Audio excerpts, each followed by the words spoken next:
சிறகடிக்க ஆசை சீரியல்ல இன்னிய எபிசோட அப்படியே ஒரு பீக்கான ஹைப்ல கொண்டு போய் நிப்பாட்டியிருக்கிறாங்க அப்படின்னு தாங்க சொல்லணும். இப்ப முத்துவுக்கு ரோகிணி பத்தின உண்மை தெரிஞ்சிடுச்சு இல்லையா? இப்ப நமக்கு காமிக்கிறப்பயே வந்து பாத்தீங்கன்னா என்ன காமிக்கிறாங்க? முத்து வீட்டுல வந்து ரோகிணிய பத்தின எல்லா உண்மையுமே எல்லார்கிட்டயும் சொல்லிடுறாங்க. ஆனா ரோகிணி என்ன செய்றாங்க அப்படின்னு பாத்தீங்கன்னா, இல்ல இல்ல அது வந்து என்னோட அக்காவோட குழந்தை தான் கிறிஸ். நாங்க 2 பேரும் ட்வின்ஸ் அப்படி இப்படின்னு பொய்ய எடுத்து அடுக்கிக்கிட்டு இருக்கு. என்னடா உண்மையாலும் தான் இப்படி நடந்துகிட்டு இருக்கா அப்படின்னு ஒரு நிமிஷம் நாமளே இது உண்மைதான் அப்படின்னு நம்பி இருப்போம்.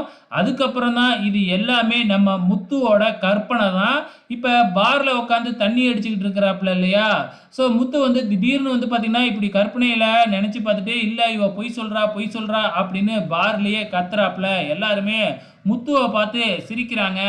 இதுக்கப்புறம் என்ன, நம்ம முத்து பார விட்டு வெளியில வந்து ஃபர்ஸ்ட் எடுத்தோனே மீனாவுக்கு ஃபோன் பண்ணி, "உடனடியா வீட்டுக்கு வா. நான் உன்கிட்ட எல்லாத்துக்கிட்டயும் ஒரு விஷயம் சொல்லணும்" அப்படின்னு சொல்லி வீட்டுக்கு வர சொல்லிடுறாங்க.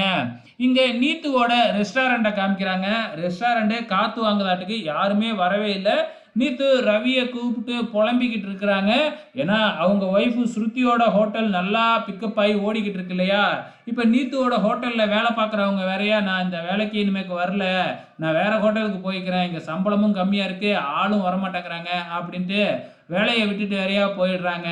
அந்த நேரம் பார்த்து கரெக்ட்டா நம்ம முத்து ரவிக்கு ஃபோன் பண்ணி, "நீ உன் ஒய்ஃப அழைச்சுக்கிட்டு உடனே வீட்டுக்கு வா. ஒரு அதிர்ச்சியான விஷயம் சொல்லப் போறேன்" அப்படின்னு சொல்லிடுறாப்ல.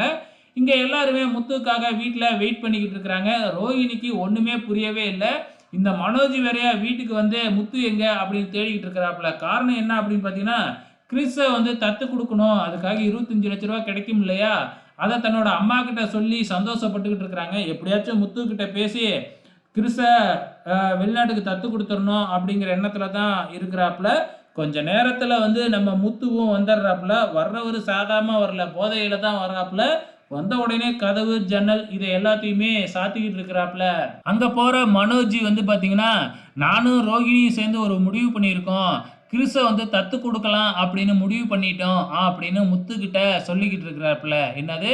கிறிஸ நீயும் ரோகிணியும் சேர்ந்து தத்து குடுக்க போறீங்க அப்படின்னு முத்து நக்கலா பேசுறாப்ல.